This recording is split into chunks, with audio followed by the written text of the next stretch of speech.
Part 3 of the Beginnings. Today is the 13th day of Ui 599 Common Era. My Lady Valeria, to whom I am apprenticed and have dedicated my life, has sent me out afield to collect some Surak root for one of the potions needed for tonight's quest. For you see, a child had strayed from the village and had been gone for a night and a day and could not be located. The mother of the young boy had come to my lady in secret to ask for help. The circle, always ready to serve, collected the necessary herbs and sacraments, prepared the chants, and gathered the sacrifice of newly milled grain and elderberry wine, the last of the previous season. We set out at sunset to the round nearby to perform the ancient ritual and beseech the gods and goddesses for the knowledge to locate the child. Unfortunately, the village did not trust in we inheritors as it once did, because of the influence of the men from Rome who had come only 3 winters past. They proclaimed that their way and religion was the only true way, and belief in any other way would lead to despair, destruction, and death. Evening fell on the wood, a quiet calm in which even the cicadas spoke only in hushed tones. The magic stirred like an electric static charge, slowly but surely gaining in intensity. The twin shadows of Herne and Gaia could be seen in the depths produced by the twilight. Our circle made its way through the calm silence to the sacred circle of stones. The stone round had existed even before the village was founded. The villagers of Ythumptor were loath to enter the area of the round, as legends told of spirits and magic beyond their comprehension. I was permitted to join in the spells, which was a rare privilege. We offered our sacrifice to the goddess and sang her praises. For hours we danced in the moonlight, chanted, and lovingly asked for the assistance that was required.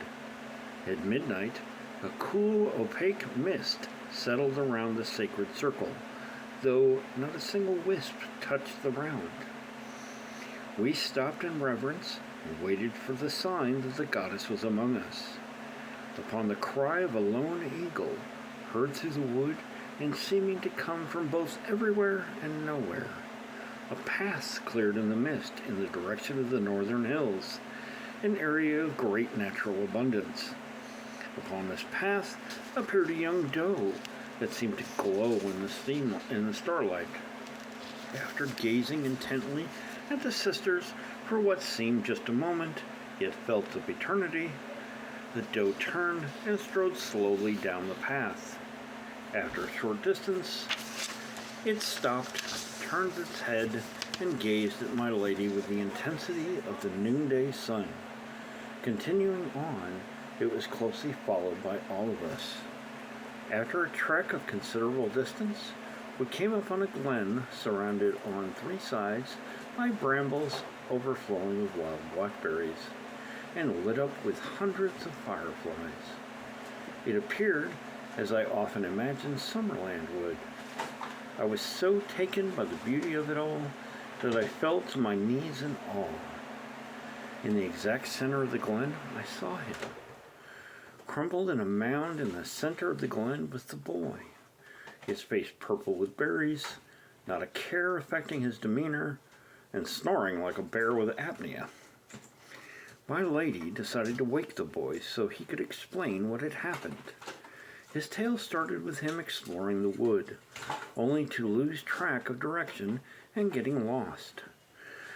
He claimed he started following a young doe who led him to the glen.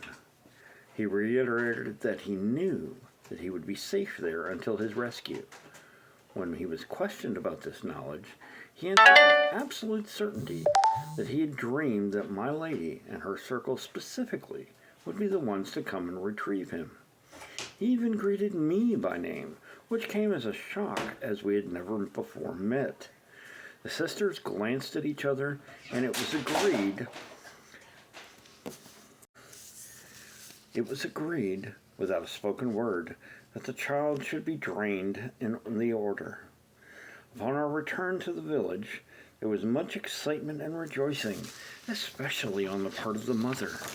She presented my lady and the rest of us with some of her finest crafts as gratitude for rescuing her son, and for offering to train the child as an inheritor. The men from Rome saw all of this and became angry at the thought of losing their gained status. They screamed horrible things at us, and also at the family of the poor lost child. They spoke of evil and demons and witchcraft. They told everyone in the village that if this were to continue, that their god would strike the village down and burn it. They also claimed that the boy was now possessed by demons and could only be helped by them. Even though they seemed to believe their own convictions, none of it made any sense. Everything they were yelling about seemed to come from hate rather than love. The villagers, up to this point, had been tolerant to the outsiders and had even been starting to believe some of the stories, even the ones about people rising from the dead. This outburst, however, made them realize that the men from Rome were mentally ill and must be exiled from the village. My lady and a group of village elders went to talk to them and explain that they needed to leave. This made the men from Rome furious, and they claimed that their god and their leader, the Pope, had ordered them that they must all bow down to them now. The less tolerant members of the village finally had had more than enough. They drove the men out of the village with sticks and palm-sized stones and ordered them never to return. These experts illustrate the beginnings of the fall of the Roman cult and empire and the beginnings of our peaceful world. The cult of Rome was driven from the enlightened cult corners of the world and now exists only in stories and reduced to small pockets, scattered and closely watched for any troublemakers. Signed, Clive Bentley, the 7th, historian, Village of New Uthumtor, Mars Colony, July 7th, 1768, Common Era. I hope you enjoyed my story.